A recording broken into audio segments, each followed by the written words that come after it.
آگے فرمایا وجئتکم بآیۃ من ربکم، وجئتکم میں لے کر آؤں گا تمہارے پاس، بآیۃ من ربکم نشانی تمہارے رب کی طرف سے، ایک بہت بڑی نشانی۔ خود عیسیٰ علیہ السلام خود فرماتے ہیں میں ایک نشانی ہوں، ایک معجزہ ہوں، اللہ کی قدرت بن کر آیا ہوں، بغیر باپ کے پیدا شدہ ہوں، پیدا کر دیا گیا ہوں اللہ کے حکم سے۔ فاتقوا اللہ، تو اللہ سے ڈرو، واتیون اور میری اطاعت کرو۔ اللہ سے ڈرو، کفر اور شرک نہیں کرو، واتیون اور اطاعت میری کرو۔ اللہ کی عبادت کیسی کرنی ہے، اللہ سے ڈرنا کس طرح سے، وہ میں بتاؤں گا تمہیں۔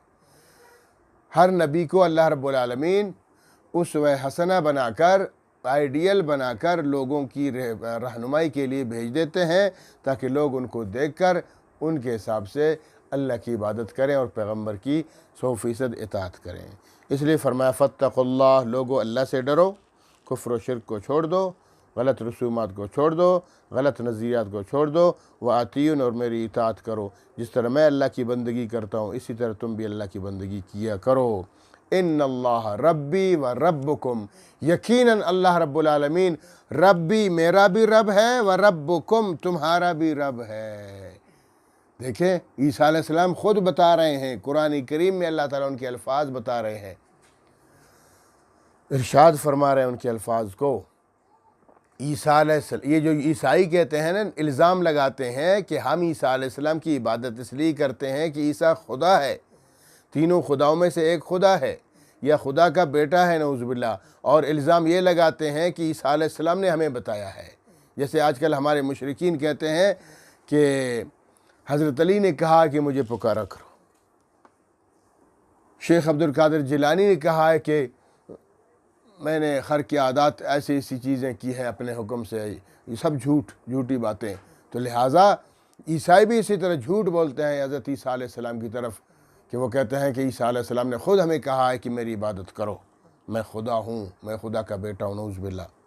تو اس لیے اللہ تعالیٰ فرماتے ہیں کہ عیسیٰ علیہ السلام نے وہ باتیں نہیں کی ہیں جو عیسائی بتا رہے ہیں، جھوٹ بول رہے ہیں، بلکہ عیسیٰ علیہ السلام یہ فرما رہے ہیں فاتقوا اللہ، اللہ سے ڈرو، واتیون میری اطاعت کرو، جیسے میں اللہ کی بندگی کرتا ہوں اسی طرح بندگی کرو تم بھی۔ اور آگے فرماتے ہیں ان اللہ ربی و ربکم، یقیناً اللہ رب العالمین ربی میرا بھی پروردگار ہے، و ربکم تمہارا بھی پروردگار ہے۔ میں نہیں ہوں پروردگار، اللہ ہے پروردگار، وہی رب ہے تمہارا بھی میرا بھی۔ فاعبدو، اسی کی عبادت کرو، بس میری عبادت نہیں کرو، اسی رب کی عبادت کرو، اور کسی کی عبادت نہ کرو۔ ہر نبی قرآن میں یہی کہتا ہے، اللہ کی عبادت کرو، اللہ کی عبادت کرو، اللہ کے سوا کسی کی عبادت نہ کرو۔ اور آج کل ہمارے جاہل لوگ پھر جناب مزاروں پہ جا کے عبادت کرتے ہیں، جھنڈیوں کی عبادت کرتے ہیں، پتہ نہیں کیا کیا غلیظ نظریات رکھتے ہیں۔ فرمایا ان اللہ ربی و ربکم، اللہ میرا بھی رب ہے، میرا بھی پروردگار ہے، تمہارا بھی پروردگار ہے، تو چاہیے کہ فاعبدوہ، صرف اسی کی عبادت کرو۔ وَهَذَا صراط مستقیم، یہ ہے صراط مستقیم۔ صراط مستقیم کیا ہے؟ اللہ کی عبادت کرو، کیسی؟ پیغمبر کی طرح، پیغمبر کی اطاعت کے مطابق، پیغمبر کی فرما برداری کے متعلق، جیسے پیغمبر نے کہا اسی طرح رب کی عبادت کرو، یہ ہے صراط مستقیم۔ بس اس سے ہٹ کر وہ صراط مستقیم نہیں ہے، وہ شیطان کا راستہ ہے۔